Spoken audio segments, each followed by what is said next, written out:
অস্তিত্ব কি আমরা প্রমাণ করতে পেরেছি? আপনি কি ল্যাবে প্রমাণ করতে পারবেন? জিন জাতির অস্তিত্ব আমরা কি চোখে দেখে প্রমাণ করতে পারবো? কবরে আযাব দেওয়া হয়, আপনি কি এটা দেখে প্রমাণ করতে পারবেন? রূহ বা আত্মা বলে কিছু আছে আমাদের দেহের মধ্যে, এটা কি আপনি প্রমাণ করতে পেরেছেন? অনেক সময় মুমিন ব্যক্তি স্বপ্ন দেখে এবং স্বপ্নগুলো সত্য হয়, হয় কি না? এবং হাদিসে এসেছে শেষ জামানায় মুমিন ব্যক্তির স্বপ্ন কিন্তু সত্য হবে বেশি বেশি। তো এখন এই যে এমন কিছু বিষয় যেগুলো আমরা বাহ্যিক জ্ঞান দিয়ে প্রমাণ করতে পারছি না, কিন্তু আল্লাহ রাব্বুল আলামিন বলেছেন এগুলো সত্য, আমরা চোখ বন্ধ করে বিশ্বাস করি কি না? বিশ্বাস করেন কি না? জান্নাত দেখেছেন? জাহান্নাম দেখেছেন? না দেখে বিশ্বাস করি কি না? ইমানের কয়টা পিলার বলেন তো দেখে ভাই? কয়টা? ছয়টা। কয়টা? আল্লাহ বিশ্বাস, ফেরেশতাগণে বিশ্বাস, নবী রসুলগণে বিশ্বাস, আসমানি কিতাব সমূহে বিশ্বাস, পরকালের জীবনে বিশ্বাস, তাকদীর বা ভাগ্যের ভালো মন্দে বিশ্বাস। এই ছয়টার মধ্যে শুধু কোরআন এবং মুহাম্মদ সাল্লাল্লাহু আলাইহি ওয়াসাল্লামকে বাদ দিয়ে আপনি কোনোটাই দেখেন না। দেখেছেন? আল্লাহকে দেখেছেন? ফেরেশতা মণ্ডলী, আগের আসমানি কিতাবগুলো, মুহাম্মদ সাল্লাল্লাহু আলাইহি ওয়াসাল্লামকে সাহাবীরা দেখেছেন, আপনি কি দেখেছেন? আগের নবী রাসূলদেরকে দেখেছেন? পরকালের জীবন দেখেছেন? তাকদীর বা ভাগ্যের ভালো মন্দ দেখেছেন? এই যে না দেখে যে আমরা বিশ্বাস করছি, এটার নাম হচ্ছে গায়েবে বিশ্বাস। কিসে বিশ্বাস? এটাই আল্লাহ পাক বলছেন আলিফ লাম মিম যালিকাল কিতাব লা রাইবা ফিহ। আলিফ লাম মিম, এটা এমন একটা কিতাব যেই কিতাব নিয়ে কোনো সন্দেহ সংশয় নাই। হুদাল লিল মুত্তাকিন, এই কিতাব মুত্তাকিদেরকে পথ দেখাবে। কারা মুত্তাকি? আল্লাযীনা ইউমিনুনা বিল গায়বি, যারা এই অদৃশ্যে বিশ্বাস করে। বলেন সুবহান। আল্লাহ পাকের আদেশ পালন করার নিমিত্তে, তার ইবাদত করার নিমিত্তে আমরা আল্লাহ পাকের এই আদেশগুলোকে না দেখেই বিশ্বাস করি। এখন কিছু মানুষ বলতে পারে তাহলে এগুলোর বৈজ্ঞানিক ব্যাখ্যা কি? উত্তর হচ্ছে এই যে কোরআন এবং হাদিসের সব কিছুকে বৈজ্ঞানিক ব্যাখ্যার মানদণ্ডে উত্তীর্ণ হয়ে আসতে হবে জরুরি না এটা। কারণ বিজ্ঞানের অনুসিদ্ধান্তগুলো সময়ে সময়ে বদলে যায়। আল্লাহ রাব্বুল আলামিনের বিধান কখনো বদলাবে না ইনশাআল্লাহ। কথা কি বুঝতে পারছেন? আর আল্লাহ রাব্বুল আলামিন আমাদেরকে অসীম জ্ঞান দিয়ে সৃষ্টি করেন নাই, ক্ষুদ্র জ্ঞান দিয়ে সৃষ্টি করেছে। আমরা আমাদের ক্ষুদ্র জ্ঞানে এতটুকু প্রমাণ করতে পারবো না। ভালো করে বোঝেন, আমরা আমাদের ক্ষুদ্র জ্ঞানে এতটুকু প্রমাণ করতে পারবো না যে আগামীকাল আপনার সাথে কি ঘটবে। বলতে পারবেন? কেউ পারবে? তো যে মানুষ তার সাথে আগামীকাল কি ঘটবে সেটাই বলতে পারছে না, সেই মানুষ কি আল্লাহ রাব্বুল আলামিনের এই মহাবিশ্বের অসীম জ্ঞানের অতল তলে ডুব দিতে পারবে? আমি বলছিলাম ইমানের 6 পিলার কি আপনি চোখে দেখেছেন? তারপরে বিশ্বাস করি কিনা ভাই? আচ্ছা, এখন আমরা এই জায়গায় ছিলাম যে আল্লাহ পাকের জ্ঞানটা অসীম। আল্লাহ পাকের জ্ঞান কি ভাই? আমি অসীমের একটা উদাহরণ দিয়ে বোঝাচ্ছি। মনে করেন এখানে আমরা যারা উপস্থিত আছি, আমরা সবাই জান্নাতে চলে গেলাম, মনে করেন, আল্লাহ কবুল করুন। জান্নাতে যাওয়ার পরে কি সময় শেষ হয়ে যাবে, না সময় আরো চলতে থাকবে? আচ্ছা, জান্নাতে যাওয়ার পরে 1 কোটি, 2 কোটি, 5 কোটি, 10 কোটি, 100 কোটি বছর পর এই জান্নাতীরা কি করবে, কি খাবে, কোথায় ঘুরবে, কোথায় ফিরবে, আল্লাহ রাব্বুল আলামিন এখনই সেটা জানেন। আলহামদুলিল্লাহ, বলেন আল্লাহু আকবার। আল্লাহকে চিনি একটু, আল্লাহ পাক এখনই সেটা জানেন, এই মুহূর্তে জানেন। যদি এখানে কোনো ভাই থাকেন, ফর এক্সাম্পল অমুক ভাইয়ের নাম আব্দুল্লাহ, এই ভাই মনে করেন জান্নাতে যাবেন ইনশাআল্লাহ, কথার কথা বলছে, কথার কথা। এখন তিনি জান্নাতে যাওয়ার 100 কোটি বছর পরে কোন হুরের সাথে কোথায় ঘুরে বেড়াবেন আল্লাহ পাক এখনই তা জানেন। আল্লাহ পাককে চিনতে শিখুন। আবার আমাদের মধ্যে আল্লাহ না করুক কেউ যদি জাহান্নামে যায়, সে ব্যক্তি জাহান্নামে যাওয়ার কোটি কোটি বছর পর কি আযাব ভোগ করবে আল্লাহ পাক এখনই এই মুহূর্তে সেটা জানেন। আলহামদুলিল্লাহ। এবং আগেও জানতেন। আল্লাহ পাকের কোনো শুরু নাই, আল্লাহ পাকের কোনো শেষ নাই। আল্লাহ পাকের কোনো শুরু নাই, আল্লাহ পাকের কোনো শেষ নাই। এমন নয় যে আল্লাহ পাক আমাদেরকে সৃষ্টি করে সৃষ্টিকর্তা হয়েছেন, রিজিক দাতা হয়েছেন, পালনকর্তা হয়েছেন, এমন নয়। সৃষ্টি করার আগে থেকেই আল্লাহ পাক সৃষ্টিকর্তা, পালনকর্তা, রিজিক দাতা সবকিছুই ছিলেন। বলেন আল্লাহু আকবার। আল্লাহ পাক একজন, তার কোনো শরীক নাই। আল্লাহ রাব্বুল আলামিনের জ্ঞান অসীম, এটার উদাহরণ হাদিসে দেয়া হয়েছে এভাবে যে মুসা এবং খিদির আলাইহিস সালাম নৌকায় সফর করছেন, একটা পাখি এসে নদী থেকে এক ফোঁটা পানি খেয়ে চলে গেল। তখন খিদির আলাইহিস সালাম বলছেন, হে মুসা, এই পাখিটা নদী থেকে যতটুকু পানি পান করতে পেরেছে, এই পানিটুকু হচ্ছে পুরো পৃথিবীর সমস্ত মাখলুকের জ্ঞান। আর এই পুরো নদীতে যত পানি আছে, এই সাগরে যত পানি আছে, এগুলো হলো আল্লাহ রাব্বুল আলামিনের জ্ঞান। আমি কি বুঝাতে পারছি ভাই? এখন সেই আল্লাহ রাব্বুল আলামিন যখন কোনো বিষয়কে সত্য বলবেন, সেটা সত্য কিনা আল্লাহ পাক এখন বলছেন, আমি জিন আর মানব জাতিকে শুধু আমার ইবাদত করার জন্য সৃষ্টি করেছি। তার মানে জিন সত্য কিনা? আচ্ছা, একটু বলে দেই, মানুষের মধ্যে যেমন ভালো মন্দ আছে, জিন জাতির মধ্যেও কি আছে? ভালো মন্দ আছে। দুষ্ট জিন মানুষের ক্ষতি করার চেষ্টা করে। কি করে ভাই? এবং দিন দিন কিন্তু এর প্রভাবটা বাড়ছে। তো এখান থেকে বাঁচার জন্য কিছু প্রোটেকশন আগে বলে দেই, তারপর সামনে যাই। প্রত্যেক দিন সকালে এবং সন্ধ্যায় 3 বার করে সূরা ইখলাস পড়বেন। কুল হুয়াল্লাহু আহাদ, আল্লাহুস সামাদ, লাম ইয়ালিদ ওয়া লাম ইউলাদ ওয়া লাম ইয়াকুল লাহু কুফুয়ান আহাদ। সকালে সন্ধ্যায় কয়বার? 3 বার। আর 3 বার পড়বেন সূরা ফালাক, কুল আউযু বিরাব্বিল ফালাক, এই সূরা। আর 3 বার পড়বেন সূরা নাস, কুল আউযু বিরাব্বিন নাস। এটা প্রত্যেক ফরজ নামাজের পর একবার করে পড়বেন আয়াতুল কুরসি। আয়াতুল কুরসি কোন সূরা আছে? কত নাম্বার আয়াত? মাশাআল্লাহ, 255। আল্লাহু লা ইলাহা ইল্লা হুয়াল হাইয়ুল কাইয়্যুম, এখান থেকে শেষ পর্যন্ত। আর কি করবেন? রাতের বেলা ঘুমানোর সময় পড়বেন সূরাতুল বাকারা, এর শেষের 2টা বা 3টা আয়াত। লিল্লাহি মা ফিস সামাওয়াতি ওয়া মা ফিল আরদ, এখান থেকে ফানসুরনা আলাল কওমিল কাফিরিন পর্যন্ত। নবী সাল্লাল্লাহু আলাইহি ওয়াসাল্লাম বলেছেন, রাতের বেলা কেউ যদি সূরা বাকারার শেষের এই 2টা 3টা আয়াত পড়ে ঘুমায়, সারা রাত আপনি যদি ইবাদতে থাকতেন যে নেকি পেতেন, এটা পড়ে ঘুমানোর ফলে সেই নেকি পাবেন ইনশাআল্লাহ। এখন বলেন দেখি, কতজনের সূরা বাকারার শেষের 3টা আয়াত মুখস্থ আছে? মাশাআল্লাহ। তো এখন বলেন আমাকে, আল কোরআনের আলো ঘরে ঘরে কি জ্বলবে? বলেন। শোনেন, আমার কথা রাগ করেন না। আমরা তো সবাই চাই যে আল্লাহর কোরআন আল্লাহর জমিনে প্রতিষ্ঠা লাভ করুক, চাই কি না? তাহলে সবার আগে নিজের মধ্যে কোরআন কায়েম করতে হবে। কোথায়? আগে নিজের উপর কোরআন কায়েম করুন, নিজের উপর সুন্নাহ কায়েম করুন, নিজের উপর দিন কায়েম করুন। ইনশাল্লাহ দিন ঘরে ঘরে পৌঁছে যাবে। প্রত্যেক ঘরের মানুষ এই নিয়াত করতে পারি কি ইনশাআল্লাহ যে আমরা সবাই কোরআন পড়া শিখবো ইনশাআল্লাহ? কোরআনের বাছাই করা কিছু আয়াত অন্তত মুখস্থ করবো ইনশাআল্লাহ। পুরা কোরআন তোমাদেরকে মুখস্থ করতে বলছি না, হয়তো অনেকে পারবে না, যারা পেরেছে তারা সৌভাগ্যবান আলহামদুলিল্লাহ। কমপক্ষে সূরা বাকারার শেষের 3টা আয়াত পারবো না ভাই? আয়াতুল কুরসি পারবো না? সূরা ফালাক, সূরা নাস, সূরা ইখলাস, সূরা কাফিরুন, সূরা হাশরের শেষের 3টা আয়াত, সূরা কাহাফ এর প্রথম 10 শেষ 10 আয়াত, সূরা কাহাফ প্রথম 10 শেষ 10 আয়াত, সূরা সফফাত এর প্রথম 10 আয়াত, সূরা আর রহমান, সূরা ইয়াসিন, সূরা মুলক। এই যে কমন জিনিসগুলো, এগুলো মুখস্থ করতে পারবো না ভাই ইনশাআল্লাহ? আল্লাহ পাক সবাইকে তৌফিক দান করুন, বলি আমিন। আর এখন যারা বিয়ে শাদী করেন নাই, নিয়াত করেন যে আপনাদের ঘরে যে সন্তান আসবে, আচ্ছা সন্তানের আগে বউয়ে আসি নাকি?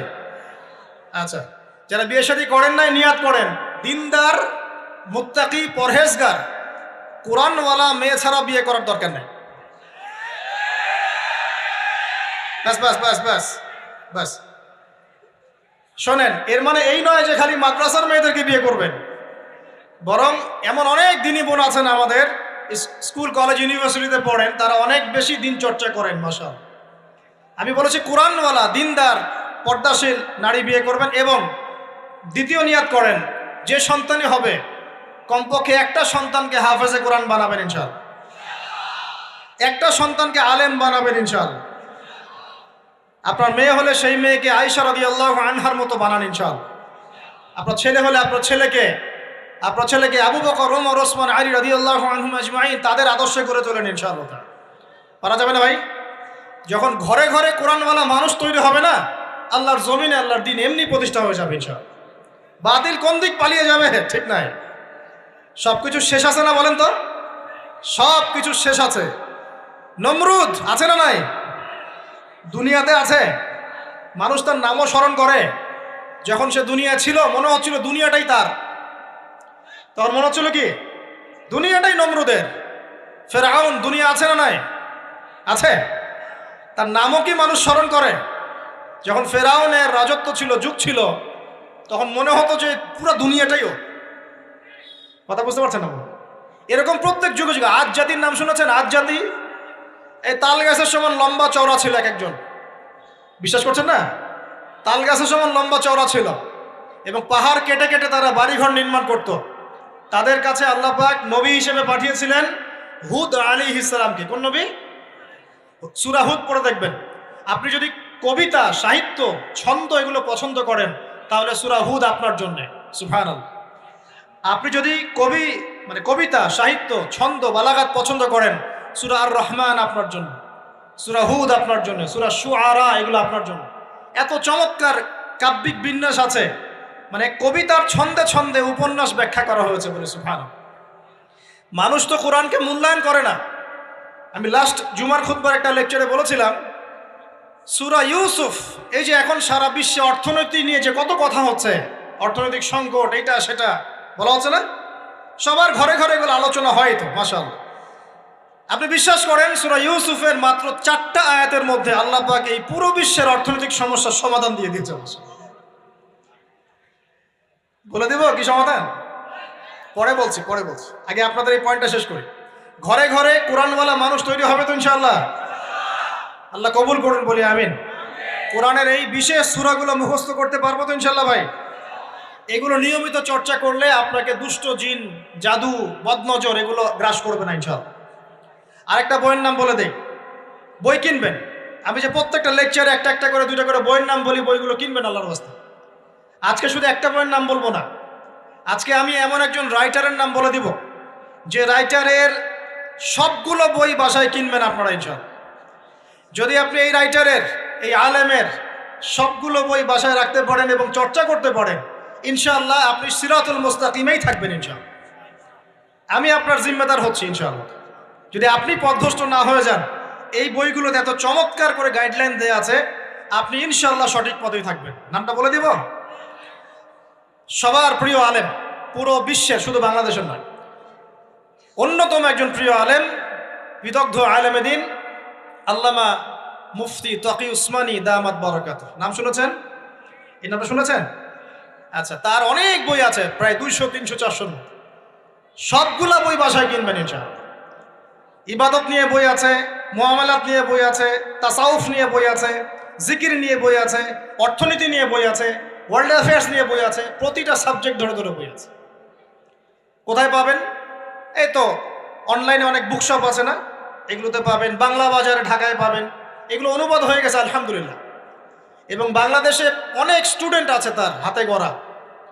তাদের এলেম, তাদের আমল, তাদের আখলাক দেখলে পরকালকে চেনা যায়। মাশাআল্লাহ। বই কিনতে পারবেন তো একটু ইনশাআল্লাহ? আরে ভাই, ইউনিভার্সিটির ক্যান্টিনে বসলেই তো 100 টাকা শেষ হয় আপনার। আর ক্যান্টিনে যদি বোরখাওয়ালা কাউকে নিয়ে বসেন তাহলে তো শেষ। এখন সহি প্রেম করে মানুষ। এক ভাই প্রশ্ন করেছে সেদিন, কালকেই, যে সে দিনের পথে ফিরে এসেছে কিন্তু তার গার্লফ্রেন্ডকে ভুলতে পারে না। তো বলছে, ভাই তাকে দাওয়াত দেওয়ার খাতিরে হলেও কি ফোনে কথা বলা যাবে? কি উত্তর দিব বলেন? আপনি পবিত্র হতে যাচ্ছেন কি না? পবিত্র হতে যাচ্ছেন, পবিত্র পথে আসতে চাচ্ছেন, তাহলে অপবিত্র পথে আবার কেন ফিরে যাবেন? এগুলো কি হালাল না হারাম? আল্লাহ পাক বলেছেন, লা তাকরাবু জিনা, জিনার ধারের কাছেও যেও না, ধারের কাছেও যেও না। দেখেন, এই একই কথা আল্লাহ পাক আদম এবং হাওয়া আলাইহিস সালামকে এইরকম শব্দে বলেছিলেন, ওয়ালা তাকরাবা হাযিহিশ শাজারা, তোমরা এই গাছের ফল খেও না এমন নয়, তোমরা এই গাছের কাছেও যেও না। আমার কথা কি বুঝতে পারছেন? মানে এই বাস অতিক্রম করে এসো না এমন নয়, এই বাসের কাছেও বসবা না। বুঝতে পারছেন কথা? একইভাবে আল্লাহ বলছেন, ওয়ালা তাকরাবু জিনা, তোমরা জেনা করো না এমন নয়, জেনার কাছেও। ফিজিক্যাল রিলেশন তো অনেক দূরের কথা, হারাম। আপনি ফোনেও কথা বলবেন না, আল্লাহ পাক তৌফিক দান করুন। আপনি যদি পবিত্র থাকতে পারেন ইনশাআল্লাহু তাআলা আল্লাহ পাক আপনাকে আপনার উপযুক্ত পাত্রী দিবেন ইনশাআল্লাহ। আর যদি আপনি পবিত্র থাকতে না পারেন, এমন হতে পারে যে হয়তো আপনি পবিত্র কাউকে পান নাই, হতে পারে কি না? আচ্ছা প্রিয় ভাইয়েরা, বইটা কিনবেন, বইটার নাম, দোয়ার বইটার নাম হলো হিসনুল মুসলিম। কি নাম? হিসনুল মুসলিম। যদি কিনতে না পারেন, ওই যে প্লে স্টোরে ঢোকেন, প্লে স্টোরে ঢুকে দেখবেন যে একটা অ্যাপস আছে হিসনুল মুসলিম। এখানে যতগুলো দোয়া আছে সবগুলো দোয়া আগামী 1 বছরের মধ্যে মুখস্থ করবেন। রাজি আছেন কি না? আর এখানে সকাল সন্ধ্যায় পড়ার জন্য কিছু দোয়া আছে, সকাল সন্ধ্যায় পড়ার। এই দোয়াগুলো আল্লাহর ওয়াস্তে মুখস্থ করবেন। পারবেন ইনশাআল্লাহ? আল্লাহ তৌফিক দান করবেন। আমি আর একটা আমল বলে দিব, তারপর সামনে যাব। সেটা হলো 5 ওয়াক্ত নামাজ তো পড়েন মাশাআল্লাহ, নাকি? কারা কারা নামাজ 5 ওয়াক্ত পড়েন হাত তোলেন দেখি। আলহামদুলিল্লাহ, মাশাআল্লাহ, হাত নামান। আর যারা নামাজ পড়েন না তাদেরকে আমি একটা হাদিস শোনাবো, একটা হাদিস শুনবেন। নবী সাল্লাল্লাহু আলাইহি ওয়াসাল্লাম বলেছেন, قال النبي صلى الله عليه وسلم بين العبد وبين الكفر والشرك ترك الصلاة। আল্লাহ পাকের বান্দা আর একজন কাফের মুশরিকের মধ্যে পার্থক্যই হচ্ছে নামাজ। আল্লাহ পাকের বান্দা মানে মুমিন মুসলিম এবং একজন কাফের মুশরিকের মধ্যে পার্থক্য কি? মান তারাকা সালাতান মুতাআম্মিদান ফাকাদ বারিয়াত মিন যিম্মাতিল্লাহ। কেউ যদি ইচ্ছাকৃতভাবে তার উপর ফরজ নামাজকে ছেড়ে দেয়, সে যেন আল্লাহ পাকের জিম্মেদারি থেকে মুক্ত হয়ে গেল। অন্য হাদিসে আছে মান তারাকা সালাতান মুতাআম্মিদান ফাকাদ কাফার। কেউ যদি ইচ্ছা করে নামাজ ছেড়ে দেয়, সে ব্যক্তি কুফরি করলো। বলি নাউজুবিল্লাহ। আমরা কি কুফরি করতে চাই নাকি ভাই? নামাজের কথা বলেছি, 5 ওয়াক্ত নামাজ কারা কারা পড়েন না হাত তোলেন এবার। আচ্ছা, লজ্জার কিছু নাই। এখন আমার সাথে তওবা করেন, আমার সাথে তওবা করেন। বলেন আস্তাগফিরুল্লাহ আল্লাযী লা ইলাহা ইল্লা হুয়াল হাইয়ুল কাইয়্যুম ওয়া আতুবু ইলাইহি। আল্লাহর কাছে সাক্ষী রেখে বলেন, আল্লাহ, আমি জীবনে যত রাকাত নামাজ ছেড়ে দিয়েছি এর জন্য আমাকে মাফ করে দাও। ইনশাআল্লাহ আগামী জীবনে আমি বিনা ওজরে 1 ওয়াক্ত নামাজও বাদ দিব না ইনশাআল্লাহ। রাজি আছেন ইনশাআল্লাহ? বাস এই একটা নসিহত যদি আজকে আপনারা আমল করতে পারেন, ইনশাআল্লাহ আজকের মাহফিল সফল। পারা যাবে? আর বই কিনতে বললাম, 1 নাম্বার কোন বই বলেন? হিসনুল। আর কোন আলেমের নাম বলেছে? আল্লামা, জুড়ে বলেন। তার অনেকগুলো বই আছে, কেনার চেষ্টা করবেন তো ইনশাআল্লাহ। আল্লাহ পাক তৌফিক এনায়েত করুন, বলি আমিন। তাহলে আমরা সূরা যারিয়াতের 56 নম্বর আয়াতে কি শিখেছি ভাই? আল্লাহ রাব্বুল আলামিন আমাদেরকে সৃষ্টি করেছেন কেন? তার ইবাদত করার জন্য আছে। এখন আমাকে বলেন যে আল্লাহ পাকের ইবাদত করার জন্য আল্লাহ পাক এই দুনিয়াতে আমাদেরকে কত বছর সময় দিয়েছেন? বলেন দেখি। সর্বোচ্চ কত হবে? সর্বোচ্চ 60, 70, 100 হতে পারে। এই তো। আমরা কি চিরস্থায়ী থাকবো এখানে না চলে যাব? আচ্ছা, দুনিয়ার জীবনটা তাহলে কি? আল্লাহ পাক বলছেন, আল্লাযী খালাকাল মাউতা ওয়াল হায়াতা লিয়াবলুয়াকুম আইয়ুকুম আহসানু আমালা। আল্লাহ পাক জীবন মৃত্যু সৃষ্টি করেছেন কেন? আল্লাহ পাক পরীক্ষা করার জন্য যে এই দুনিয়ার জীবনে আমলে কে শ্রেষ্ঠ, আমলে কে শ্রেষ্ঠ। দুনিয়ার জীবনে আসার উদ্দেশ্য পেয়েছি আল্লাহর ইবাদত করা, এখন পেলাম আল্লাহ জীবন মৃত্যু কেন সৃষ্টি করেছেন? আমলে পরীক্ষা করার জন্য যে কে শ্রেষ্ঠ হচ্ছে। আমাদের উদ্দেশ্য কি? আমাদের উদ্দেশ্য হচ্ছে পুলসিরাত পার হয়ে জান্নাতে যাওয়া। উদ্দেশ্য কি? পুলসিরাত পার হয়ে জান্নাতে যাওয়া। সূরা আলে ইমরানের 185 নম্বর আয়াতে আল্লাহ পাক বলেছেন, কুল্লু নাফসিন যায়িকাতুল মাউত। প্রত্যেকটা নফস মৃত্যুর স্বাদ গ্রহণ করবে, এরপর কিয়ামতের মাঠে তাদের আজর তাদেরকে পূর্ণ মাত্রায় বুঝিয়ে দেওয়া হবে। আল্লাহ পাক বলছেন, ফামান যুহজিহা আনিন নারি ওয়া উদখিলাল জান্নাতা ফাকাদ ফাজ। ওই দিন যে ব্যক্তিকে জাহান্নাম থেকে বাঁচানো হবে এবং জান্নাতে প্রবেশ করানো হবে, সেই ব্যক্তি হচ্ছে সফল। কথা ঠিক কিনা? তাহলে উদ্দেশ্য পেলাম তো, আমাদের গন্তব্য পেলাম তো। আমাদের গন্তব্য কি তাহলে? জান্নাত। এখন এই দুনিয়ার জীবনে আমরা সর্বোচ্চ হয়তো 100 বছর বাঁচবো, আল্লাহ ভালো জানেন, তাই তো? এই দুনিয়ার জীবনের এই হায়াতের সবচেয়ে ইম্পর্টেন্ট টাইমটা কোনটা বলেন? সবচেয়ে ইম্পর্টেন্ট টাইম কোনটা? যৌবন কিনা? যৌবন কাকে বলে? যৌবন কাকে বলে? কত বছর থেকে কত বছর পর্যন্ত? 20 থেকে 40 বা 15 থেকে 40 বা 20 থেকে 50, এই তো? আচ্ছা, এই বয়সের মধ্যে কারা কারা আছেন হাত তুলে দেখি। মাশাআল্লাহ, সবাই তো দেখি এই বয়সে, হাত নামান। এখন এই বয়স সম্পর্কে আগে 2টা হাদিস শোনেন, আমার দিকে তাকান, তারপরে আমি বলছি অবস্থা কি, করণীয় কি। আমি বলেছি যুবকদেরকে কিছু নসিহত করবো আজকে, নিয়াত করেছি, ঠিক আছে ভাই? আচ্ছা, যুবকদের সম্পর্কে প্রথম হাদিস, রাসূল সাল্লাল্লাহু আলাইহি ওয়াসাল্লাম বলেছেন, কিয়ামতের মাঠে মানুষ যখন উঠবে, আমরা উঠবো কি না? আচ্ছা, নাকি উঠবো না? যারা আগুনে পুড়ে গেছে তারা উঠবে কি না? যারা পানিতে ডুবে গেছে, যাদের লাশও খুঁজে পাওয়া যায় নাই, উঠবে কি না? উঠবে। আচ্ছা, যখন মানুষ উঠবে তখন তাকে 5টা প্রশ্ন করা হবে। কয়টা ভাই? এই 5টা প্রশ্নের আগে সে তার পা সামনেও ফেলতে পারবে না, পিছনেও ফেলতে পারবে না। আমরা কি একটু চিন্তা করতে পারছি কত ভয়ঙ্কর হবে বিষয়টা? এই সামান্য গরমে আমাদের অবস্থা খারাপ, সূর্য সেদিন সামনে নিচে, আর মানুষ উঠে দাঁড়িয়ে আছে, তাদেরকে 5টা প্রশ্ন করা হবে। যতক্ষণ পর্যন্ত প্রশ্নের উত্তর দিতে পারছে না, সামনেও যেতে পারবে না, পিছনেও আসতে পারবে না, পা নড়াতে পারবে না। 1, তোমার পুরো জীবনটা তুমি কোন কাজে ব্যয় করেছো? উত্তর কি রেডি আছে আমাদের কাছে? আমরা কি বলতে পারবো, হে আল্লাহ, আমরা আমাদের পুরো জীবন তোমার ইবাদত করে কাটিয়েছি? 2, তোমার যৌবন স্পেশালি তুমি কোন কাজে ব্যয় করেছো? তোমার যৌবন তুমি স্পেশালি কোন কাজে ব্যয় করেছো? যুবকরা কি উত্তর দেওয়ার জন্য প্রস্তুত আছে যে আমাদের যৌবন আমরা আল্লাহর পথে কাটিয়েছি? সবাই কি বলতে পারবো? 3 নাম্বার, তোমার রিজিকের উৎস কি ছিল? কোন পথে সম্পদ অর্জন করেছো? 4 নাম্বার, কোন পথে সম্পদ ব্যয় করেছো? কোন কোন খাতে সম্পদ ব্যয় করেছো? আমরা কি আমাদের আয় এবং ব্যয়ের হিসাব দেওয়ার জন্য প্রস্তুত? 5, তোমাকে আমি যে জ্ঞান দিয়েছিলাম সেই জ্ঞান অনুযায়ী আমল করেছো কিনা? আল্লাহ পাক আমাকে আপনাদের সবাইকে তৌফিক দান করে নেন, জানা অনুযায়ী আমল করার তৌফিক দান করে নেন।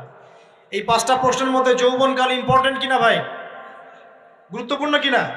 মাথায় রাখি। সামনে একটা হাদিস শুনুন, রাসূল সাল্লাল্লাহু আলাইহি সাল্লাম বলছেন, এই কিয়ামতের মাঠেই 7 শ্রেণীর মানুষকে আল্লাহ পাক বিশেষ মেহমানদারির ব্যবস্থা করবেন, আরশের ছায়ায় ছায়া দিবেন ইনশাআল্লাহ। কোথায় ছায়া দিবেন? ওই দিন এই ছায়া ছাড়া অন্য কোনো ছায়া থাকবে না। নবী সাল্লাল্লাহু আলাইহি ওয়াসাল্লাম বলছেন, তার মধ্যে প্রথম শ্রেণী হচ্ছে ইমামুন আদিল, ন্যায়পরায়ণ শাসক। ন্যায়পরায়ণ, আচ্ছা, ন্যায়পরায়ণ শাসকের একটা এক্সাম্পল দেই।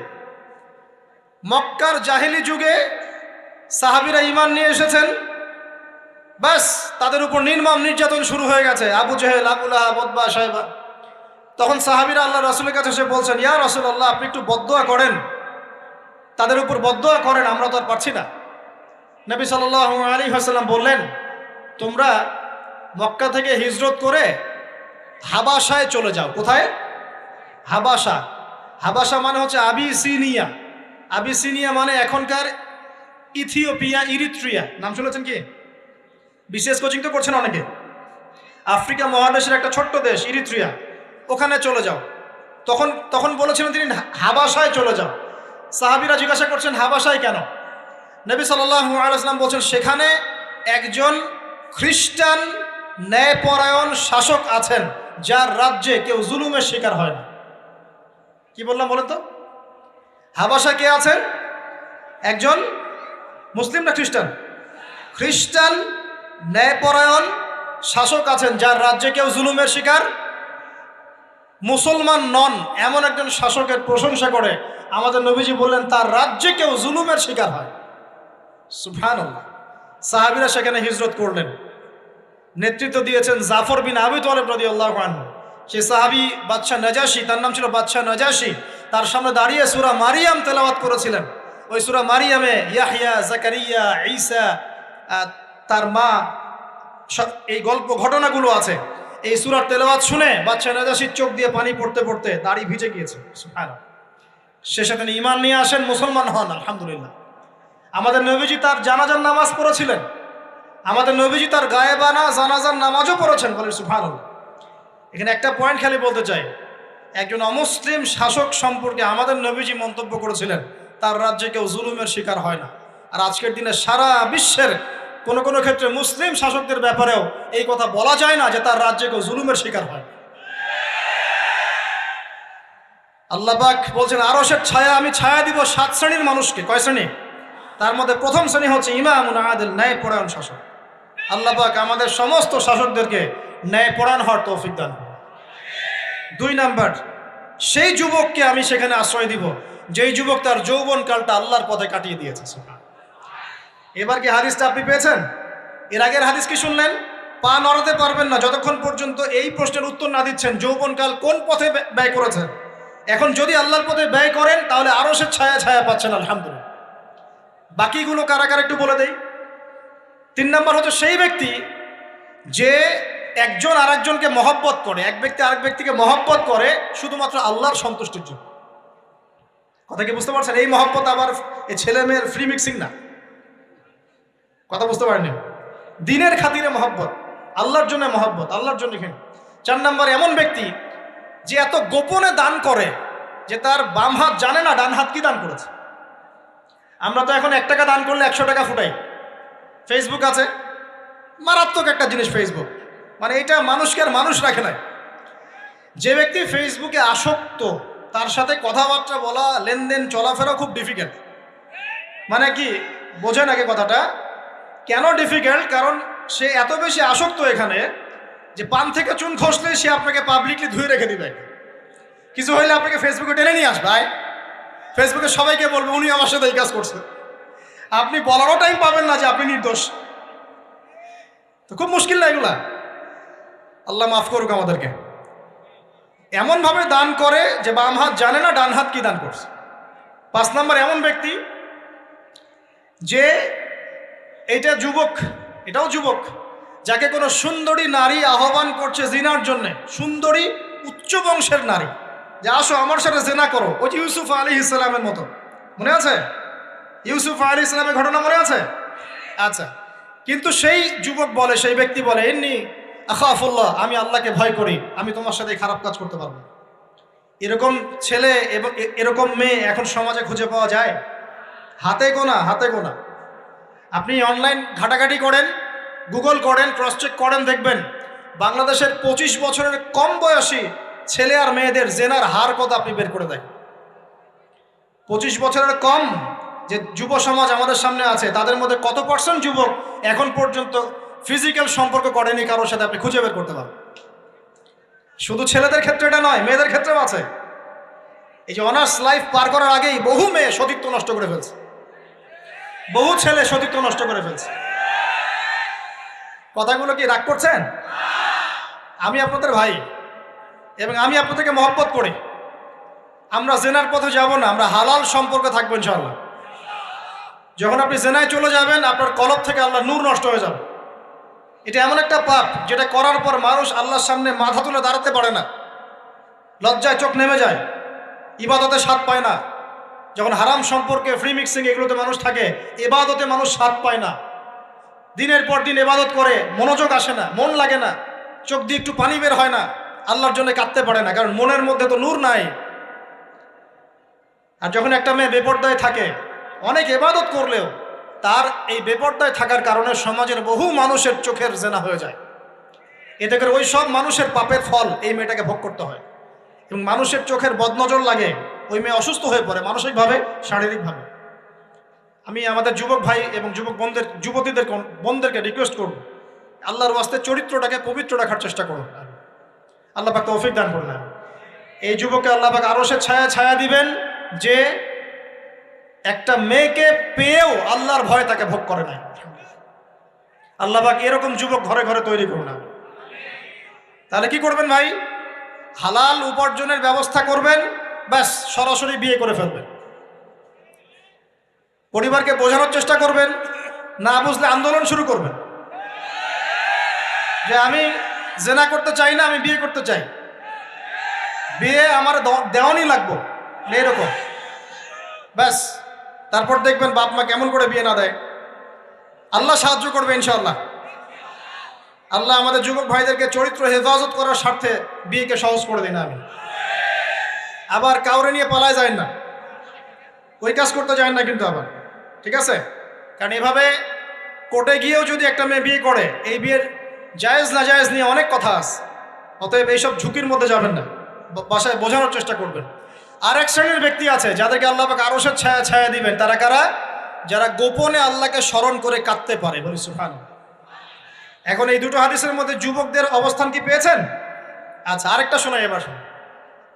নবী সাল্লাল্লাহু আলাইহি ওয়াসাল্লাম বলেছেন, 5টা জিনিস আসার আগেই 5টা বিষয়কে মূল্যায়ন করো।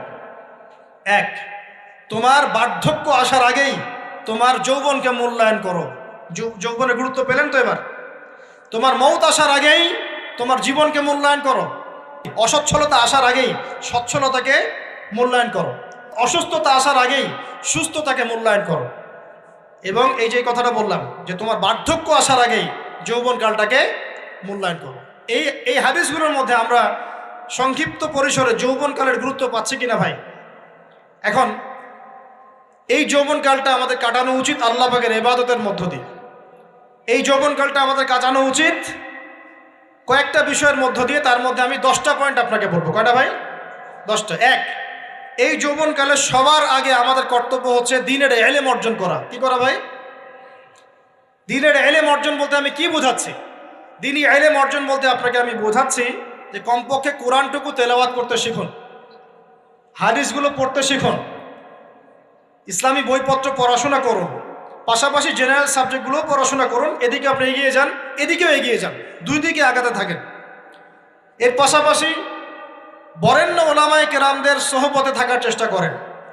যারা রিনাউন্ড এবং বরেণ্য ওলামায়ে কেরাম, তাদের সোহবতে থাকার চেষ্টা করেন। ইলম অর্জনের অনেক ধাপ আছে।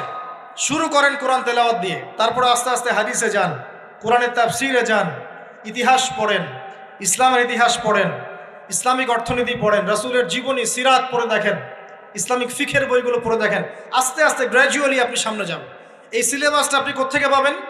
এই সিলেবাসটা দেখবেন প্রত্যেক জেলায় জেলায় বরেণ্য কওমি ওলামায়ে কেরাম আছেন না, তাদের সাথে পরামর্শ করবেন, আপনাকে সুন্দর সিলেবাস করে দেবে ইনশাআল্লাহ। এইভাবে আপনি পড়াশোনা করবেন এবং ওস্তাদের সাথে থেকে পড়াশোনা করবেন। একা একা সব কিছু করা যায়? একা একা সব কিছু করা যায় না। একটা সিলসিলা লাগে, একটা ওস্তাদের সোহবত লাগে নাকি? একা একা কি কোরআন সুন্নাহ সব বুঝে ফেলতে পারবেন আপনি? তাই মনে হয়? কখনোই না। অতএব বরেণ্য আলেমদের সোহবতও লাগবে, আবার আপনার চেষ্টাও লাগবে। আল্লাহ পাক তৌফিক দান করুন। এই যৌবনকালের প্রথম কাজ কি ভাই?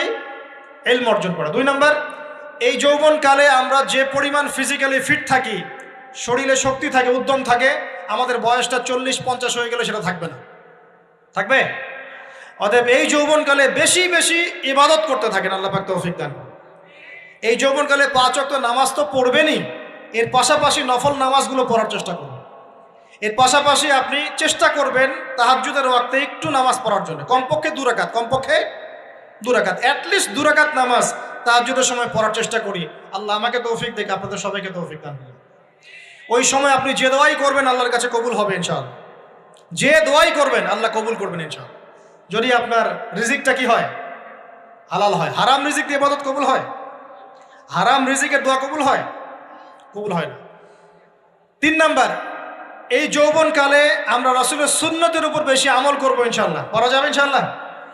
তাহলে নিয়াত করতে পারি যে ইনশাআল্লাহ চেহারাগুলো পরিবর্তন হবে। চেহারা পরিবর্তন মানে কি? হ্যাঁ, রাখা যাবে না? এখনো গজায় নাই। প্রত্যেক সপ্তাহে আপনাকে নবীর সুন্নতের উপর এরকম করে কুরবানি এবং জবাই করতে কে বলেছে? নবী সাল্লাল্লাহু আলাইহি ওয়াসাল্লামের সুন্নতকে জবাই করাটা কি ভালো কাজ? হ্যাঁ বলেন তো। আমরা তো এমন অনেক নাপিত ভাইদেরকে চিনি যারা এই ধরনের বক্তব্যগুলো শুনে আলহামদুলিল্লাহ জীবন পরিবর্তন করেছেন। তার দোকানে লিখে দিয়েছেন এখানে চুল কাটা হয়, দাড়ি শেভ করা হয় না। খুশি হন নাই? মুসলিমদের কথা বলছি, অমুসলিমদেরকে নিয়ে আমাদের চিন্তা নাই তো? চিন্তা আছে? একটা কথা মনে রাখবেন, একটু কথাটা মনের কান দিয়ে শোনেন। দাড়ি হচ্ছে একমাত্র ভিজিবল সুন্নত। দাড়ি হচ্ছে একমাত্র ভিজিবল সুন্নত। ভিজিবল মানে কি? যা দেখা যায়। দাড়ি একমাত্র ভিজিবল সুন্নত, দৃশ্যমান সুন্নত, যেটা নিয়ে আপনি আমি কবরে যাবো ইনশাআল্লাহ। আর কোনো সাইন দেখে বোঝার বুদ্ধি নাই এই ব্যক্তি কত বড় মুসলিম, কত বড় সুন্নতের পাবন ছিল। খালি কপালের সেজদার দাগ আর চেহারার দাড়ি বাকি থাকবে। কথা বুঝতে পারছেন ভাই?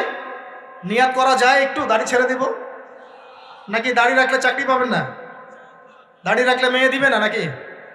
তো যে মেয়ে দাড়ি রাখলে বিয়ে করতে চায় না তাকে বিয়ে করারও দরকার নাই। আর দাড়ি রাখলে যে চাকরি আপনাকে ছাড়তে হয় ওই চাকরিও করার দরকার নেই। চাকরির মধ্যে সব রিজিক আপনার মনে হয়? রিজিকের সবচেয়ে বড় অংশ আছে কিসের মধ্যে? বিজনেসের মধ্যে। যারা বিজনেস করে তাদের আন্ডারেই লক্ষ লক্ষ মানুষ চাকরি করে। বাংলাদেশে যে ইকোনমিক সিস্টেম, এই ইকোনমিক সিস্টেমের মূলে কারা জানেন? ব্যবসায়ীরা। কারা? বড় বড় ব্যবসায়ীরা। এমন অনেক ব্যবসায়ী আছেন যাদের একজনের জাকাতের টাকা দিয়ে একটা গ্রামের মানুষকে খাওয়ানো যায়। বিশ্বাস করছেন না? ইকোনমিক তো আমার সাবজেক্ট, আমরা পড়েছি এগুলো, পড়াশোনা করেন দেখেন। বিজনেস, এরপরে আছে ক্রিয়েটিভ কোনো প্রজেক্ট, এমন কোনো প্রজেক্ট যেটা এখন পর্যন্ত কেউ লঞ্চ করে নাই। এখন অনলাইনে অনেকে আয় করেন না, আজকে থেকে 20 বছর আগে মানুষ এটা করেছিল। এখন অনেক মানুষ বাহির থেকে পড়াশোনা করে দেশে এসে এই যে ডেইরি প্রজেক্ট করছে, পোলট্রি করছে, নতুন নতুন অনেক প্রজেক্ট করছে না? কৃষিভিত্তিক অনেক কাজ করছে। তারা কি সচ্ছল না? আমি একজন ভাইয়ের কথা জানি, যিনি আলহামদুলিল্লাহ আল্লাহর এই অধম বান্দার ওয়াজ শুনে সুদের চাকরি ছেড়ে দিয়েছিলেন। চাকরি ছেড়ে দিয়ে তিনি চায়ের বিজনেস শুরু করে, চায়ের বিজনেস। তো ইদানিং জানলাম তিনি এখন মানুষকে টাকা ধার দেন। মাশাআল্লাহ, তিনি এখন মানুষকে টাকা ধার দেন চায়ের ব্যবসা করেই। আর আমাকে তো এখনো মানুষের কাছে হাত পাততে হচ্ছে। কথা বুঝতে পারেন নাই? আল্লাহ পাক তাকে সুদ ছেড়ে দেওয়ার জন্য সচ্ছল করে দিয়েছেন। এই ওসিলা দিয়েই তিনি সচ্ছল হয়েছেন আলহামদুলিল্লাহ। রিজিক কার হাতে? এটা বিশ্বাস করেন, রিজিক আল্লাহর হাতেই। আল্লাহ পাক চাইলে আপনাকে বেহিসাব রিজিক দেবেন ইনশাআল্লাহ। অতএব সুন্নতকে বিসর্জন দিয়ে নয়, সুন্নতে থাকেন, আল্লাহ পথ খুলে দিবেন ইনশাআল্লাহ। আল্লাহ পাক তৌফিক দান করুন। যুবক ভাইদেরকে বলছিলাম, তাহলে প্রথম কাজ আমাদের ইলম অর্জন করা, তারপরে কি ভাই? নামাজের পাবন্দ হওয়া, আর নামাজ ফরজের পাশাপাশি নফলগুলোও চর্চা করা। 3 নম্বর বলেছি রাসূলের সুন্নতের উপর একদম ইস্তেকামা, দৃঢ়ভাবে আমল করা। আর সুন্নত শিখতে হলেই তো 3 দিনের জন্য বেরিয়ে যান, 7 দিনের জন্য, 40 দিনের জন্য বেরিয়ে যান। সুন্নত শিখিয়ে আপনাকে বাসায় পাঠাই দেবে ইনশাআল্লাহ। পড়াবে না? অনেক মানুষ মনে করে যে তাদের ওখানে গেলে আমার আকীদা নষ্ট হয়ে যাবে। হ্যাঁ, তাই না? তারা বিভ্রান্ত। হ্যাঁ, নাউজুবিল্লাহ। স্বপ্নে পাওয়া ধর্ম, অনেকে টিটকারি মারে, স্বপ্নে পাওয়া ধর্ম। এইসব ব্যঙ্গের ছাতার মতো আদর্শের দিকে মুখ ফিরাবেন না। মাকবুল জামা, যেগুলো মাকবুল জামা, ক্লাসিক্যাল ইসলামের মধ্যে থাকেন, আপনি বিভ্রান্ত হবেন না। তারা আপনাকে কখনো খারাপ কাজে আদেশ করেছে? কত চোর ডাকাত মদখোর মানুষ সেখানে গিয়ে 5 ওয়াক্ত নামাজি হয়ে গেছে, সুদের ব্যবসা ছেড়ে দিয়েছে, মাদক ছেড়ে দিয়েছে, আল্লাহর ওলি হয়ে গেছে আলহামদুলিল্লাহ।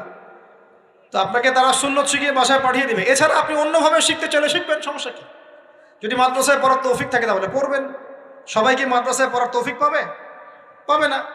নিঃসন্দেহে কিছু মানুষ তৌফিক পাবে, কিছু মানুষ হয়তো পাবে না। যারা পাবে না তারা দিন শিখবে কিভাবে? এভাবেই তো শিখবে। সুন্নতের উপর আমল করতে হবে, এটা সবচেয়ে বড় কথা। আল্লাহ পাক আমাদের সবাইকে সুন্নাহর উপর আমল করার তৌফিক দান করুন। 4 নম্বর ভাই, যৌবনকালে আমরা আমাদের সময়গুলোকে মূল্যায়ন করবো ইনশাআল্লাহ। কথা বুঝতে পারছি ভাই? সময় মূল্যায়ন কেমন?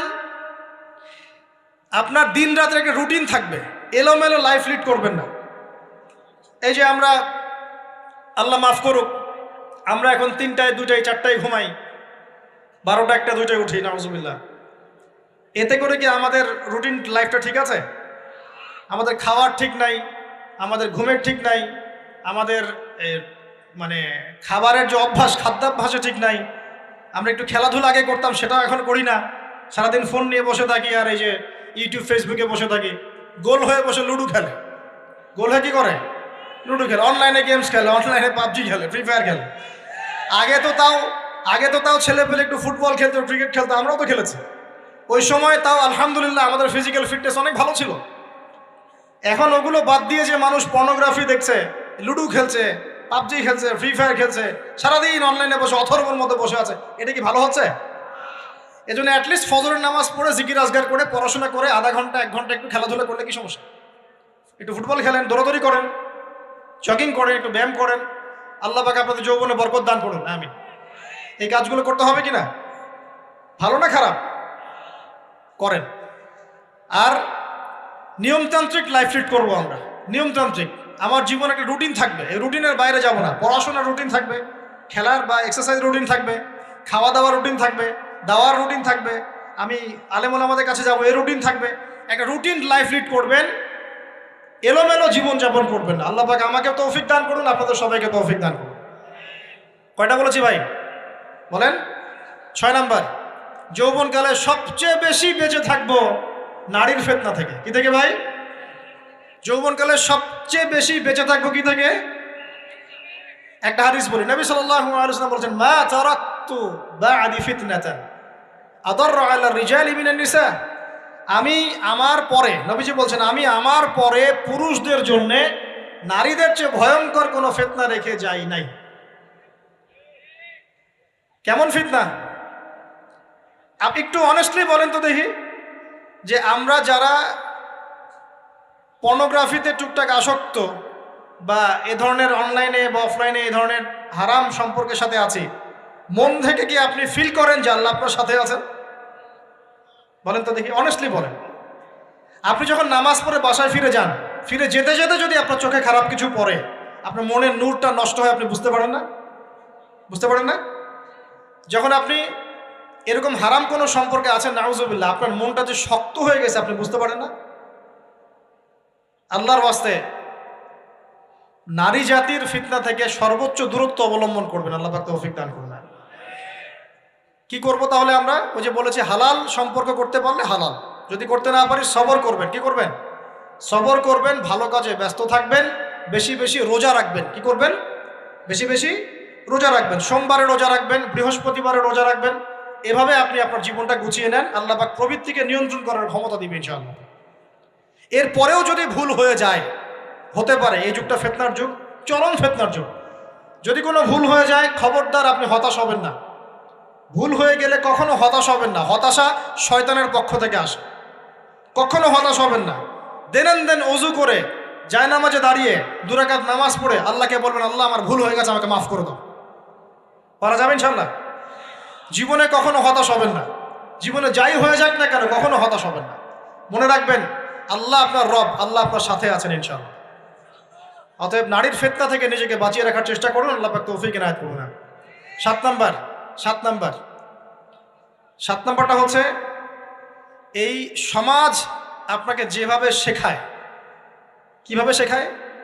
এই যে স্কুল, কলেজ, ইউনিভার্সিটি, চাকরি, বিয়ে, সন্তান প্রতিপালন, আর তারপর ইন্না লিল্লাহি ওয়া ইন্না ইলাইহি রাজিউন, এই তো শেখায় নাকি? সবসময় মনে রাখবেন যে আল্লাহ রাব্বুল আলামিনের পরিকল্পনাই আপনার উপরে সবচেয়ে বেশি অগ্রাধিকার যোগ্য, সমাজের পরিকল্পনা নয়। পরিবার আপনাকে চাপ দিচ্ছে, চাকরি পাস না, পড়াশোনা করিস না, হ্যাঁ পড়াশোনায় কেন তুই 80 নাম্বার পাইলি না, কেন চান্স পেলি না, কবে চাকরি পাবি, কবে আমাদেরকে দেখবি, খাওয়াবি, পড়াবি, এই যে চাপগুলো চারপাশ থেকে আসে কিনা? অনেক যুবক দেখা যায় মাদকাসক্ত হয়, অনেকে দেখা যায় আত্মহত্যা করছে ইদানিং, করছে কিনা ভাই? এই শব্দটা থেকে আমি এই পয়েন্টটা আজকে লিখেছিলাম যে ভুলেও আল্লাহর প্রতি বিশ্বাস এবং তাওয়াক্কুল হারাবেন না। সমাজ যেভাবে শেখায়, সমাজ চারপাশে যে চাপ আপনাকে দিচ্ছে, এই চাপে নিজে গা ভাসিয়ে দিবেন না। আপনি আল্লাহর কাছে দোয়া করবেন, আল্লাহর কাছে পথ চেয়ে নেবেন এবং আল্লাহর প্রতি তাওয়াক্কুল ভরসা করবেন। কখনো আত্মহত্যার পথ বেছে নেবেন। কি হয়েছে? 80 নাম্বার পান নাই তো কি হয়েছে? আপনি চেষ্টা করেছেন কিন্তু চান্স পান নাই তো কি হয়েছে? চেষ্টা তো করেছেন আপনি চেষ্টা করেছেন ইউনিভার্সিটিতে চান্সের জন্য, আপনি চান্স পাই নাই, চেষ্টা করেছেন না আপনি? বাস, চেষ্টা করেছেন, পাই নাই, তাকদিরে ছিল পাই নাই, বাস। আমি আমার চেষ্টা করেছি। কখনোই আত্মহত্যার পথ বেছে নেবেন না। আর আমরা পিতা মাতাদেরকে রিকোয়েস্ট করব, কোনো অবস্থাতেই সন্তানকে এত বেশি চাপ দিবেন না যে সন্তানটার এই কোমরটাই ভেঙে চলে। এই সমস্যাগুলো দিন দিন বাড়ছে সমাজের মধ্যে। কেন এত চাপ দিচ্ছেন? তার প্রতিভা কোথায় খুঁজে বের করুন। তাকে জোর করে কেন টেনে লম্বা করার চেষ্টা করছেন? আমাদের সমাজে বাচ্চা হয়ে গেলেই তার পিঠে একটা সিল মেরে দেয়, হয় ডাক্তার না হলে ইঞ্জিনিয়ার। কেন? এর বাইরে কোনো প্রফেশন নাই? আমার সন্তানকে হয় ঢাকা বিশ্ববিদ্যালয়ে চান্স পেতে হবে, না হলে বুয়েটে, না হলে এখানে। এর বাইরে আর কোথাও পড়ারই জায়গা নাই। আর এখানে পড়লেই আমার সে ছেলে বা আমার মেয়ে একদম সবচেয়ে বড় জ্ঞানী হবে, অন্য কোনোভাবে হবে না, এটা গ্যারান্টি দেওয়া আছে? যারা সভ্যতা বিনির্মাণ করেছেন তারা কয়জন বড় বড় ডিগ্রি সার্টিফিকেট পেয়েছেন খুঁজে বের করে দেখেন, খুঁজে বের করে। আমরা ফিলোসফির মধ্যে যে ফিলোসফারদের হিস্ট্রি পড়েছিলাম, তাদের মধ্যে বেশিরভাগই দেখা যায় স্কুলেও যায় নাই, কলেজেও যায়। আছে না এমন? আছে। আমি বলছি না আপনারা যাবেন না, আমি বলছি জ্ঞানের মানদণ্ড এটাই নয় যে আমার সার্টিফিকেট অর্জিত হয়েছে, সার্টিফিকেটটাই জ্ঞানের মানদণ্ড নয় তো। হ্যাঁ, প্রতিযোগিতার একটা জগৎ আছে, আমাকে সেই জগৎ উতরাতে হবে। আপনি চেষ্টা করবেন, যদি না হয় তাকদীরে ছিল, হয় নাই, বাস হয় না। আমাকে আল্লাহ পাঠিয়েছেন তার ইবাদত করার জন্যে, এখানে আত্মহত্যা করার জন্য আল্লাহ আমাকে পাঠান নাই। আমার জীবন যদি দিতেই হয় তাহলে আল্লাহর জন্য দিব ইনশাআল্লাহ। ঠিক আছে কথা? ব্যাস, দুনিয়ার জন্য নয়। আল্লাহ পাক বোঝার তৌফিক দান করুন। কটা বললাম? 7টা না 8টা? 7টা। 8 নাম্বার, 8 নাম্বারটা ইম্পর্টেন্ট এবং এটা আপনাদের জন্য মজাদার। সেটা হলো 8 নাম্বারটা বেশি ইম্পর্টেন্ট। এটা হচ্ছে দিনের পথে চলার ক্ষেত্রে আপনি অনেক রকম মতবাদ পাবেন সামনে। কেউ বলবে আমারটা সঠিক, কেউ বলবে না ওরটা নয়, আমারটা সঠিক, কেউ বলবে না আমার দলটা সঠিক, কেউ বলবে না ওর সংগঠন সঠিক। এগুলো আপনার কান ভারী করে ফেলবে একদম। তখন মনে হবে যে আগেই ভালো ছিলাম রে ভাই, নামাজ পড়তাম না, এখন নামাজ পড়া শুরু করে দেখলাম যে আরে হাতটা বাঁধবো কোথায় এটাই তো ফিক্স করতে পারতেছি না। এখন আমার কিছু তো অভিজ্ঞতা আছে ভাই, নাকি ভাই? ওর আলোকে একটা কথা বল, সেটা হলো সমাজে কিছু ইখতিলাফি মাসআলা আছে, এই মাসআলাগুলো কানেও ঢুকাবেন না। আপনি ইবাদতের মধ্য দিয়ে আল্লাহকে পাওয়ার চেষ্টা করবেন। এবং চিরায়ত একটা ইসলাম আমরা ফলো করছি না, এই ইসলামের মধ্যে এমন কিছু নাই যেটা আপনাকে জাহান্নামে নিয়ে যাবে, এমন কিছু নাই। হ্যাঁ, প্রত্যেকটা ঘরানার মধ্যে কিছু বিভ্রান্ত মানুষ থাকতে পারে, এমন কিছু মানুষ এমন আমল করছে যে আমলটা হয়তো কোরআন এবং হাদিসে নাই। এটা তার সমস্যা, কোরআন সুন্নাহর সমস্যা নয়। কথা বুঝতে পারছেন? এটা তার সমস্যা, সে এটাকে সেই বেদাতটা করছে, সেই শিরকটা করছে। তার মানে এই নয় যে কোরআন হাদিস আমাকে শিরক শিখিয়েছে, বেদাত শিখিয়েছে। কোরআন এবং হাদিসে যেটা আছে এটা সুন্দর, এবং এটা চিরায়ত একটা ক্লাসিক্যাল ইসলাম আমাদের কন্টিনেন্টে আছে, বাংলাদেশেও আছে। এখানে থাকলে আপনি বিভ্রান্ত হবেন না ইনশাআল্লাহ তাআলা। বরেণ্য ওলামায়ে কেরামদের কাছে গিয়ে অন্তত একজন হকপন্থী আলেমের সাথে পরামর্শ করে আপনি আমল করার চেষ্টা করুন। আর যে বিষয়গুলো নিয়ে ইখতিলাফ আছে এগুলো নিয়ে সমাজে মতপার্থক্য সৃষ্টি করে সমাজটাকে বিভক্ত করতে যায় না। আল্লাহর ওয়াস্তে মসজিদ ভাগ করতে যায় না, সমাজকে ভাগ করতে যায় না। জাতিগত ঐক্যটা রক্ষা করেন, আল্লাহ পাক বোঝার তৌফিক দান। আর যদি মানুষের মধ্যে খারাপ কিছু দেখি, ওই খারাপ কিছু বিষয়টা আমি এড়িয়ে যাবো ইনশাআল্লাহ। আর কোনটা ভালো কোনটা খারাপ আমি বুঝবো কিভাবে? আমি 10 জন আলেমের সাথে পরামর্শ করবো, বাস। আমি এত বড় আলেম নই, তাহলে আমি 10 জন আলেমের সাথে পরামর্শ করব যে হুজুর এই বিষয়টা চলছে, এটা সম্পর্কে আসলে বিষয়টা কি। একটা ঘরানার দিকে কখনো আপনি সাম্প্রদায়িকভাবে বায়াস্ট হয়ে যাবেন না। আপনি আপনার চিন্তাটাকে লিবারেল রাখবেন, হকটা যেখানে পাবো সেটা নিব ইনশাআল্লাহ। এমন নয় যে উনি বলেছেন বলেই হক আর কারোটা নিব না, ওনারটাই নেব, এভাবে চিন্তা করবেন না। হক যেখানে আছে সেখানে যাবেন আপনি ইনশাআল্লাহ। আল্লাহ পাক আমাদেরকে বোঝার তৌফিক দান করুন। আর যে ইখতিলাফগুলো আছে এগুলো নিয়ে সমাজকে বিভক্ত করতে যায় না, মতানৈক্য নিয়েই ঐক্য হবে ইনশাআল্লাহ তাআলা। আল্লাহ পাক আমাদেরকে এই কথাটা বোঝার তৌফিক দান। আর শেষের দুটো হলো যৌবনকালে আমরা আমাদের পরবর্তী জীবনের প্রস্তুতি গ্রহণ করবো ইনশাআল্লাহ। কারণ বার্ধক্যের জীবনে আপনি কিন্তু এই কাজগুলো এখন করতে পারছেন, সেগুলো পরে পারবেন না। অতএব এই সময়ই আপনি আপনার রিজিকের একটা অংশ সঞ্চয় করার চেষ্টা করুন, কিছু সাস্টেইনেবল অ্যাসেট করার চেষ্টা করুন, যাতে পরবর্তী বয়সে গিয়ে আপনাকে দিনের দিকে কাজ করার জন্য দুনিয়ার ফিতনায় পড়তে না হয়। আল্লাহ পাক আপনাদেরকে হালাল রিজিকের ব্যবস্থা করে দিন, আমি দোয়া করি আল্লাহুম্মা আমিন। আর সবশেষ যেটা বলতে চাচ্ছিলাম, দেখুন যৌবনকালে আমরা যা করতে পারবো অন্য সময় পারি না, তাই এই যৌবনেই ইলম অর্জন করে আল্লাহ পাকের দ্বীনের এই দাওয়াতের মেহনত আমরা শহরে শহরে, গ্রামে গঞ্জে, জেলায় উপজেলায়, প্রত্যন্ত অঞ্চলে সমস্ত জায়গায় পৌঁছে দেবো ইনশাআল্লাহ। যৌবনকালে আমরা বেশি বেশি দাওয়াতি কাজ করার চেষ্টা করবো, আল্লাহ পাক তৌফিক দান করুন। যতটুকু জানেন, আপনি এতটুকু জানেন না যে নামাজ পড়তে হয় 5 ওয়াক্ত, তাহলে নিজে পড়েন, মানুষকে নামাজের দাওয়াত দেন। আপনি এতটুকু জানেন না যে ভাই সুদ খাওয়া হারাম, জানেন কি না ভাই? ব্যাস, আপনি মানুষকে বলেন যে ভাই হালাল খাই, সুদ না খাই। আপনি এতটুকু জানেন না যে জেনা করা হারাম, বাস আপনি আপনার বন্ধুকে দাওয়াত দেন, ভাই জেনার দিকে যাস না এবং হারাম অ্যাফেয়ার্সে যাস না। যতটুকু জানেন অতটুকু মানুষের কাছে পৌঁছে দেন, আল্লাহ পাক তৌফিক দান করুন। যুবক ভাইদেরকে আমি 10টা নসিহত করলাম আছে, এই নসিহতগুলো একটু মেনে চলেন, যৌবনটা সুন্দর হবে ইনশাআল্লাহ।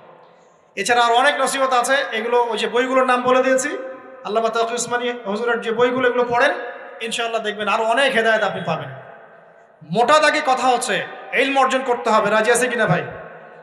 রাজি আছে কিনা বলেন? ইলম অনুযায়ী আমল বাড়িয়ে দিব, রাজি আছে কিনা? হকপন্থী ওলামায়ে কেরামের সাথে পরামর্শ করে চলবো, রাজি আছে কিনা? আমরা যৌবনকালে হালাল রিজিক অন্বেষণের চেষ্টা করব, রাজি আছে কিনা? যৌবনের সময়কে বিন্যাস করে চলবো, এলোমেলো জীবনযাপন করব না, রাজি আছে কিনা? নারীদের ফেতনা থেকে বেঁচে থাকার চেষ্টা করব, রাজি আছে কিনা? আগামী দিনের জন্য, ইসলামকে এগিয়ে নেওয়ার জন্য দাওয়াতের মেহনত করব, রাজি আছে কিনা? আচ্ছা, এখন আসেন, এগুলো আমাদের করণীয় ছিল, আমাদের যুবকরা এখন করছে কি সেটা শুনুন। আমাদের যুবকরা এখন কিশোর গ্যাং করছে। কিশোর গ্যাং কি করছে? আপনাদের পরিবারের কর্তা যারা আছেন তাদেরকে আমি একটু রিকোয়েস্ট করবো, আপনার সন্তানের দিকে খেয়াল রাখেন। আপনার সন্তানকে যত ছোট মনে করছেন, আপনার সন্তান এখন এত ছোট নয়। কিশোর বয়সে সে এমন পাপও করে ফেলেছে যা আপনি এখনো করেন নাই। কিশোর বয়সে এমন এমন পাপ করা তার শেষ যা আপনি এখনো চিন্তাও করতে পারেন না। অতএব সন্তানকে শুধু গায়ে গতরে বড় করলে হয় না। আমরা যে সন্তানকে মানুষ করার জন্য নিজের ঘাম ঝেড়ে দিচ্ছি, মানুষ করার অর্থ হচ্ছে ওর আত্মাটাকে গড়ে তোলা, দেহটাকে গড়ে তোলা নয়, তার আত্মাটাকে গড়ে তুলুন। সন্তানের দিকে খেয়াল রাখেন। ঢাকা শহরে কিশোর গ্যাংয়ের দৌরত্ব টেকা যাচ্ছে না। রাস্তাঘাটে ছিনতাই করছে, মাদক সেবন করছে, মানুষের সম্পদ মোবাইল ধূপ করে কেড়ে নিয়ে দৌড় দিচ্ছে, এক গ্যাং আরেক গ্যাংয়ের সাথে মারামারি করছে। এগুলো শিখছে কোত্থেকে? এগুলো শিখছে আপনার ওই যে অপসংস্কৃতি দেখে দেখে। পশ্চিম থেকে, আমাদের পার্শ্ববর্তী থেকে অনেক অপসংস্কৃতি ঢুকছে ভিতরে, ওটা দেখে দেখে দেখে দেখে শিখছে কি করতে হয় না করতে। দুইটা গ্যাং তৈরি করছে এবং সিনেমাতে যেমন দেখানো হয় সে নিজেকে ওই রকম করে চিন্তা করা শুরু করেছে। এই কনসেপ্টগুলো মানুষ পাচ্ছে কোথায়? নাটক সিনেমা থেকে পাচ্ছে। একটা দল ক্রিয়েট করেছে, সে সেই দলের নেতা হয়েছে, আরেক দল তাকে মারতে আসছে, সে আবার তাকে মারতে যাচ্ছে। এই যে জিনিসগুলো, এগুলো নাটক সিনেমায় দেখানো হচ্ছে না এখন? যুবকরা শিখছে কোত্থেকে এগুলা? বাংলাদেশের মেয়েদেরকে একসময় শেখানো হয়েছে তুমি সুন্দর না, তুমি কি না, তাদের মনে ঢোকান তুমি সুন্দর না, আরো সুন্দর হতে চাও, আরো সুন্দর হতে চাও, এই ক্রিম মাখো, সুন্দর হয়ে যাও। এই একটা কনসেপ্ট ঢুকিয়ে দিছে মাথায়, তুমি সুন্দর না, তোমাকে আরো সুন্দর হতে হবে। আল্লাহ তোমাকে যে সৌন্দর্য দিয়েছেন এটা যথেষ্ট না, অন্যরা আরো অনেক বেশি সুন্দর, তুমি সুন্দর না, এই ক্রিম মাখো, সুন্দর হবে। এই করতে করতে করতে ক্রিমের ব্যবসা শুরু হলো। বাণিজ্য, সবকিছুর পিছনে কি থাকে? বাণিজ্য, আর কিচ্ছু না। তারপর শুরু হলো যে পার্লার, অমুক ক্রিম, তমুক ক্রিম, অমুক সোনো, এই সেই, বাস মেয়েরা পাগল হয়ে গেল। ব্যাস নতুন নতুন আমরা আমাদের সংস্কৃতি ধারণ করে যে কাপড় চোপড়গুলো পরি, কিছু মানুষ শেখালো এর চেয়ে এই ফ্যাশনটা ভালো, এটা পরো। ব্যাস ঈদে ঈদে নতুন নতুন ফ্যাশন আসা শুরু করলো। আরে পাঞ্জাবি পায়জামা পরা তো আমাদের বাপদাদাদেরই সুন্নত, এটা বাঙালিদেরই সুন্নত। সব বাদ দিয়ে এখন আমরা কি শুরু করেছি দেখেন তো। তো এগুলো কিন্তু মিডিয়া দিয়ে আপনাদেরকে ঢোকানো হয়, মিডিয়া থ্রু দিয়ে। আমরা দেখছি এখন যুবকরা, বহু যুবক মাদকাসক্ত হয়ে যাচ্ছেন, হচ্ছেন কি না? কিসের এত হতাশা ভাই? কি হয়েছে? আপনার গার্লফ্রেন্ড আপনাকে ছেড়ে চলে গেছে? তা গেছে না হয়তো, কি হয়েছে ভাই? কি হয়েছে? গার্লফ্রেন্ড ছেড়ে চলে গেছে তো কি হয়েছে? আল্লাহ পাকের জমিনে কি মেয়ের অভাব নাকি? 40 জন নারীর দায়িত্ব একটা ছেলেকে নিতে হবে সে জামানায়, মানে মা, বোন, ফুপু, খালা, স্ত্রী, এই সব মিলে 40 জন কাঁধে উঠে যাবে। এখন ঘরে ঘরে মেয়েদের সংখ্যা বাড়ছে না? নবীজি বলেছেন শেষ জামানায় মেয়েদের সংখ্যা বাড়বে, ছেলেদের সংখ্যা কমবে। কমছে কি না ছেলেদের সংখ্যা? এখন হয়তো এভারেজ 100, 104, পরে দেখবেন আরও বেড়ে গেছে। শুধু আমেরিকার হিস্ট্রি ঘেটে দেখেন, ওখানে ছেলে মেয়ের অনুপাতটা কেমন। কমছে সব জায়গাতে, আরও সামনে কমবে। তো একজন গার্লফ্রেন্ড আপনাকে ছেলে চলে গেছে, ব্যাস জীবনটা উৎসর্গ করে দিতে হবে তার জন্য? এখন কি ফেন্সিডিল, গাঁজা, ইয়াবা এগুলো সেবন করতে হবে? আপনাকে কে সৃষ্টি করেছেন ভাই? কি উদ্দেশ্যে? প্রথমে কি একটা বলেছে, কি উদ্দেশ্যে? আমাকে আল্লাহ পাঠিয়েছেন দুনিয়াতে নামাজ পড়তে, রোজা রাখতে, দিনের প্রচার করতে, দিনের জ্ঞান অর্জন করতে, এই তো। তা আমি একজন মেয়ের জন্য জীবন নষ্ট করে দিব কেন? আমি তাহলে আল্লাহর কাছে কি মুখ দেখাবো আর নবীর কাছে কি মুখ দেখাবো? ওখানে গিয়ে বলবো আল্লাহ আমি আমার অমুক প্রেমিকার জন্য আশায় হয়ে একদম জীবন দিয়ে দিয়েছি, আত্মহত্যা করেছি? গেছে ভাই, যাইতে দেন। যে ব্যক্তি আপনার অবস্থানকে মূল্যায়ন করে নাই সে আপনার যোগ্য ছিল না। এখন আপনি কি করবেন? নিজের অবস্থান উন্নত করেন, আপনার পিছনে লাইন ধরে ঘুরবে ইনশাআল্লাহ। এটাই বাস্তবতা। দুনিয়া খুব খারাপ জিনিস। মানুষ মানুষের অবস্থানকে মূল্যায়ন করে, মানুষ মানুষের অবস্থানকেই মূল্যায়ন করে, কিন্তু আল্লাহ রাব্বুল আলামিন আপনাকে সর্বাবস্থায় ভালোবাসেন। আলহামদুলিল্লাহ। এই যে আমরা এখন অনেক পাপ করছি না, আল্লাহকে আমাদেরকে আযাব দিয়ে ধ্বংস করে দিয়েছেন? আল্লাহ পাক এখনো আমাদেরকে ভালোবাসেন, রহম করেন, অপেক্ষায় আল্লাহ পাক অপেক্ষা করছেন কখন তওবা করবে, আমি তওবা কবুল করব। এই কখন আমার বান্দা খালি একবার বলে আস্তাগফিরুল্লাহ, আল্লাহ পাক সাথে সাথে মাফ করে দেবেন। আর সেই আল্লাহকে ভুলে আপনি কার পিছনে ছুটছেন? আমরা কিন্তু নিয়াত করতে পারি ভাই যে আমরা যারা ওয়াজ শুনলাম জীবনে কোনোদিন সিগারেটে হাত দিব না ইনশাআল্লাহ। রাজি আছি ভাই? অন্য বড় বড় জিনিস তো বহুত দূরের কথা। আচ্ছা, অনেকে রাজি হয় নাই কেন? আপনারা কি অলরেডি আসক্ত? আমি অনেক ভাইকে দেখেছি মাশাআল্লাহ ইফতার খুলেই একদম বেনসন টানা শুরু করে। হ্যাঁ,